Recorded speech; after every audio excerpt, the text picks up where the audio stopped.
Balance of trade, balance of payment. Balance of trade அப்படின்னாலும் balance of payment பற்றி நம்ம difference பற்றி இங்கே பார்க்க போகிறோம். ஆல்ரெடி நம்ம காமர்ஸில் பார்த்துட்டோம். பேலன்ஸ் ஆஃப் ட்ரேட் அப்படிங்கிறது பார்த்தீங்கன்னா total value of country export of the commodities, total value of import of commodities, import commodities. Only the export and import commodities including in the statement of balance of trade country அப்படிங்கிறாங்க. Movement of the goods, export and import movement எப்படி ஆகுதோ, so visible of the trade. So because the movement of the commodities between the countries can be seen the EC2 to the hands can be verifying physical and customs authorities of the country. அப்படிங்கிற balance of trade, exporting importing வச்சுட்டு நம்ம balance of trade பண்ண முடியும். Favorable balance of trade அப்படிங்கிறப்ப when the value of commodity export of a country exceeding the total value of commodity, import isங்கிறது வந்து import விட export அதிகமாக இருக்கும். It is the sale of the country, favorable balance of trade. Unfavorable அப்படின்னா total of commodity export வந்து குறைஞ்சி லெஸ்ஸாக இருந்துட்டு commodity of import வந்து அதிகமாக இருந்துச்சுன்னா that is unfavorable. Balance of payment அப்படிங்கிறது என்னன்னா system recording of the countries economical and financial transaction the rest of the world லெவலில் பண்ணோம் அப்படின்னா period of timeல balance of payment அப்படிங்கிறாங்க. பேலன்ஸ் ஆஃப் பேமெண்ட்டுங்கிறது பார்த்தீங்கன்னா உலக அளவில் செய்கிறது. when a payment received from the foreign country, the credit transaction will be payment of foreign country, the debit transaction. Principal item the credit side of the export goods services. export பண்ணுறப்ப credit side நமக்கு கிடைக்கும்.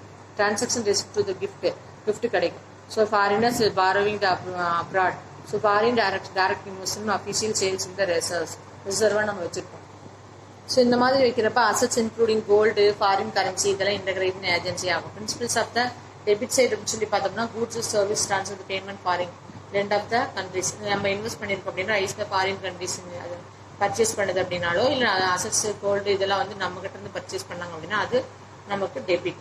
Compensation of the balance of payment அப்படின்னா இந்த credit debit அப்படிங்கிறது வந்துன்னா vertical of the balance of payment country, horizontals and verticals 3 இருக்குது. Current account, capital account, official settlement account சொல்லிட்டு இருக்கும். சரிங்களா? கரண்ட் அக்கௌண்ட் அப்படின்னா ஆல் இன்டர்நேஷனல் ட்ரேடும் டிரான்சாக்ஷனும் இருக்கும். சரிங்களா? Balance of payment is accounting chart அப்படின்னு சொல்லி பார்த்தோம் அப்படின்னா credit receipt minus debit payment equal to balance is defect minus surplus அப்படின்னு சொல்லி ப்ளஸ் டிஃபெக்ஷியன்சி வந்து லெஸ் பண்ணிட்டு சர்ப்ளஸ் வந்து ஆட் பண்ணும். ஸோ பேலன்ஸ் ஆஃப் ட்ரேட் அப்படி பேமெண்ட் அப்படின்னு சொல்லி பார்த்தோம் அப்படின்னா டிஸ்இக்லிபிரியம் அப்படிங்கிறப்ப balance of balance is 3 receipt ஆறுமோ பேமெண்ட் பிமோ ஜஸ்ட் ஈக்குவல். ஸோ ரெசிப்டோட B equal to 1.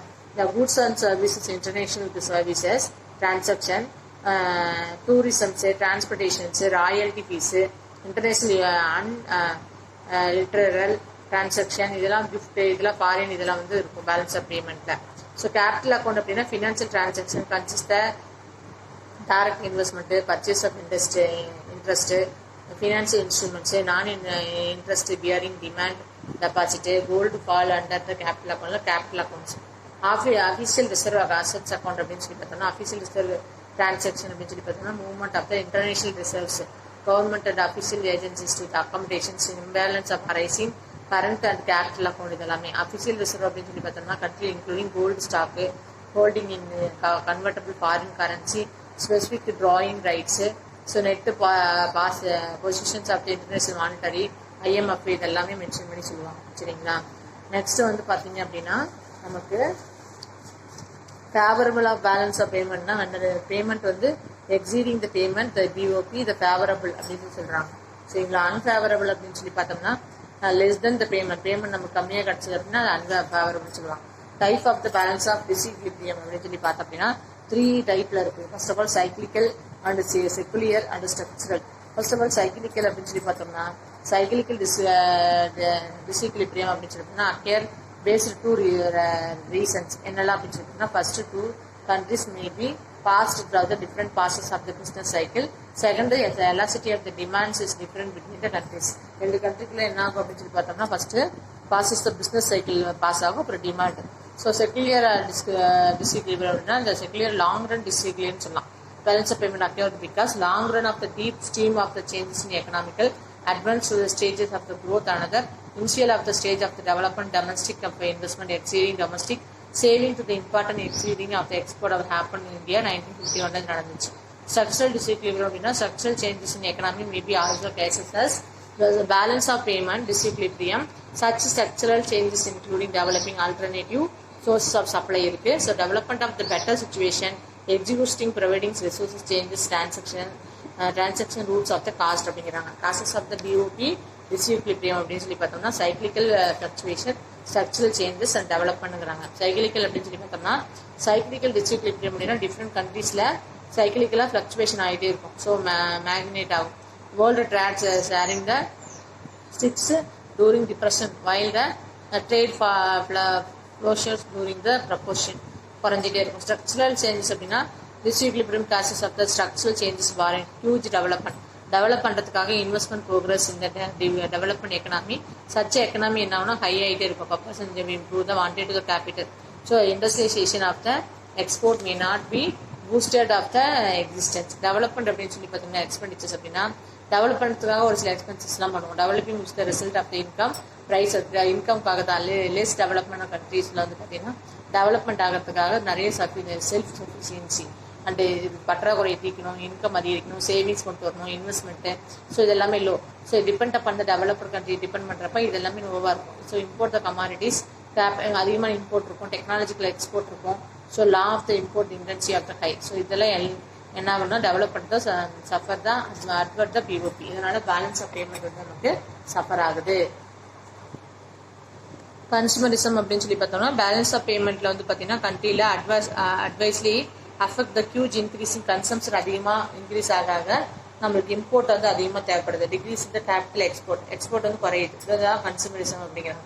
Demonstration effect அப்படின்னு சொல்லி பார்த்தோம்னா பேலன்ஸ் ஆஃப் பேமெண்ட் வந்து டெவலப்பிங் கண்ட்ரியில் வந்து பார்த்தீங்கன்னா டெமான்ஸ்ட்ரேஷன் ஆஃப் எஃபெக்ட் கொடுக்குது. ஸோ இப்போ பீப்புள் வந்து UDC impact western to this styled goods, அதாவது rising to the capacity of the import causes of advise balance of payment goods of the developing country. Developed கண்ட்ரியில் வந்து நமக்கு advanced goods நிறைய import பண்ண ஆரம்பிக்கிறாங்க. Borrowing அப்படின்னா international பாரோயிங்ல இன்வெஸ்ட்மெண்ட்ஸ்ல difficulties of international borrowing heavy கண்ட்ரிஸ்ல வந்து அதிகமாக பேமெண்ட்டுக்காக advising repayment of loan facilities நிறைய நம்ம வாங்கிடுறோம். நிறைய ஹியூஜ் டெப்ட் நம்ம அவைலபிலிட்டியில் இருக்கிறப்ப நிறைய மோர் பாரோவிங் பண்ணிடுறோம். டெக்னாலஜிக்கல் பேக்வேர்டு அப்படிங்கிறப்ப டெவலப்பிங் கண்ட்ரி பொறுத்த வரைக்கும் டெவலப்டு கண்ட்ரியில் டெக்னாலஜிக்கெலாம் நம்ம ரொம்ப அவைலபிள் தேவைப்பட்டுட்டு improve the huge petroleum production foreign increasing the trade defective. Global politics அப்படின்னா ரிச் கண்ட்ரீஸ்லாம் பார்த்தீங்கன்னா need to the sell the weapons at the promote in the economy and generate employment. Hence the countries வந்து பார்த்தீங்கன்னா examples of ஈராக்லாம் பார்த்தீங்கன்னா Pakistan, India இதெல்லாம் பார்த்தீங்கன்னா simultaneously order to the wars. Poor countries are factors buying the weapons of the weapons எல்லாம் கம்மியாக தான் இருக்கும். Rich கண்ட்ரீஸ்லாம் பார்த்தீங்கன்னா யூஸிங் த எக்ஸ்போர்ட் பண்ணுறது வந்து பார்த்தீங்கன்னா earning to the trade difficulties. So இந்த இதெல்லாம் வந்து பார்த்தீங்கன்னா புவர் கண்ட்ரிக்கும் டெவலப்டு கண்ட்ரிக்கும் நிறைய டிஃப்ரென்ஸ் இருக்குது அப்படின்னு சொல்லி சொல்கிறாங்க. சரிங்களா? மெசர்டு கரெக்டு பிஓபி அது அப்படின்னு சொல்லி பார்த்தோம்னா இந்த மாதிரி depression, deviation, import contract, export promotion, exchange கான்ட்ராக்ட்னு சொல்லி நிறைய மானிட்டரி பாலிசிஸ் காரணம் நிறையா டிஸ்இக்விலிபிரியம் இருக்குது. அதாவது number of the method available correct balance of payment disequilibrium is must. They are the divided two என்னன்னா automatical correction and deliberated measurement. Automatical correction அப்படின்னு சொல்லி பார்த்தோம்னா இப்போ market force the demand of the supply allow the play freely. Equilibrium அப்படிங்கிறது பார்த்தீங்கன்னா automatical resource time சொல்லலாம். Under the free exchange system சொல்லலாம். Automatical adjusting of the balance of payment அப்படிங்கிறது பார்த்தீங்கன்னா play the changes in the variable like price, interest, income, capital இது எல்லாத்தையுமே மாறுறத சொல்லலாம். Price adjustment அப்படின்னு சொல்லி பார்த்தீங்கன்னா ஃபாரின் எக்ஸ்சேஞ்ச் அவுட்ஃப்ளோவில் வந்து பார்த்தீங்கன்னா defected the country surplus the country. So ஒரு கண்ட்ரி பாதிக்கப்படும், ஒரு கண்ட்ரிக்கு சர்ப்ளஸ் கிடைக்கும். ஃபால் இந்த மணி சப்ளை கண்ட்ரி இந்த இன்க்ரீஸ் இந்த மணி கண்ட்ரியோட மணி இன்க்ரீஸ் ஆச்சுன்னா சப்ளை வந்து கண்ட்ரியும் சப்ளையும் அதிகமாகும். ஸோ வெளில resulting the rising the price rise ஆகும். அதே மாதிரி இந்த சிம்பிள்ஸ் கண்ட்ரியோட enactment import the discourage of எக்ஸ்போர்ட்டை டிஸ்கரேஜ் பண்ணி இம்போர்ட் அதிகப்படுத்திட்டாங்க அப்படின்னா ஃபால் இந்த ப்ரைஸ் குறைஞ்சி போயிடும். ஸோ டிஃபெக்டிங் கண்ட்ரி வந்து பாதிக்கப்படும். எக்ஸ்போர்ட் த டிஸ்கரேஜ், இம்போர்ட் அதிகமாகிடுச்சுன்னா leading the resource the balance of equilibrium ஆகாது. So interest rate of adjustment அப்படின்னு சொல்லி பார்த்தோம்னா the contraction of the explanations so of the money supply resulting from the BOP defecting the surplus lead to the rising power in the interest of rates அப்படிங்கிறாங்க. So இந்த rising the interest rates இந்த defecting கண்ட்ரிஸில் வந்து பார்த்தீங்கன்னா encouraging investment அதிகமாக expect பண்ணுவாங்க. So அப்ராட்லாம் பார்த்தீங்கன்னா invest the home country. So opposition happen to the surplus கண்ட்ரியாக மாறும்.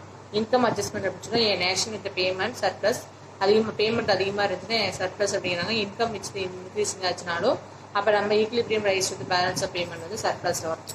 அது correction of balance of payment disequilibrium அப்படின்னு சொல்லி பார்த்தோம்னா automatic correction and deliberating measures. Deliberating measures இன்னும் ரெண்டாக பிரிக்கலாம். Trade measures, export promotion, import promotion. சரிங்களா? ஸோ அது இல்லாமல் நம்ம மானிட்டரி மெசர்ஸ், மிஸ்லனியஸ் மெசர்ஸ்ன்னு சொல்லலாம். ஸோ இந்த மாதிரி ஒரு ஃப்ளோ சார்ட் இருக்குது, அதை பார்த்துக்கோ. கேபிட்டல் ஃப்ளோ அப்படின்னு சொல்லி பார்த்தோம்னா சேஞ்சிங் இந்த inter rate of constitution, balance of payment disequilibrium ஆகுதுன்னு வில் என்கரேஜிங் கேபிட்டல் அதிகப்படுத்தணும், சர்ப்ளஸ் நேஷனாக மாற்றணும் அப்படிங்கிறது தான். அப்போதான் பேலன்ஸ் ஆஃப் பேமெண்ட் வந்து டிஸ்இக்லிபிரியம் ஆகும், ஈக்லிபிரியம் ஆகும். டெலிபரேட்டிங் மெசர் அப்படின்னு சொல்லி பார்த்தோம்னா deliberating measures may be the broadly group, அதாவது monetary measures, trade measures, miscellaneous marital measures சொல்லி மினிமம் ப்ராட் குரூப்பாக இருக்குது. ஓகேவா?